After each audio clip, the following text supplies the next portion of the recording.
John Cena ரசல்மீனியா 42 host பண்ண போகிறாரு. இதுக்கு முக்கிய ரீசன் என்னென்னா, ரசல்மீனியா 42க்கான டிக்கெட் சேல் இப்போ வரையுமே சோல்ட் அவுட் ஆகலை. ஸோ டிக்கெட்டை எப்படியாவது விற்க தான் ட்ரிபிள் ஹெச் இப்போ ஜான் சீனாவை வச்சு கேம் விளையாட போகிறாரு. ஜான் சீனாவுக்கு மிகப்பெரிய ஃபேன்ஸ் ஃபாலோவிங் இருக்குது. பட் எப்பயுமே ஜான் சீனாவை வச்சே ரசல்மீனியா டிக்கெட்டை வித்தர முடியாது.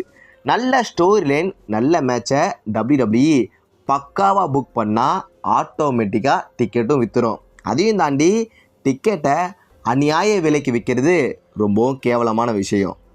சிஎம் பங்க் ரோமன் ரெயின்ஸை லாஸ்ட்டாக நடந்த மண்டே நைட்டால் துவச்சி எடுத்திருப்பார். இதை பார்த்து ரோமன் ரெயின்ஸ் ஃபேன்ஸ்லாம் செம்ம கடுப்பில் இருக்காங்க. இது ஒரு பக்கம் இருக்கட்டும், சிஎம் பங்க் ரோமன் ரெயின்ஸை அட்டாக் பண்ணும்போது ரோமன் ரெயின்ஸ் அப்படி சொல்லியே கலாச்சி அட்டாக் பண்ணியிருப்பார்.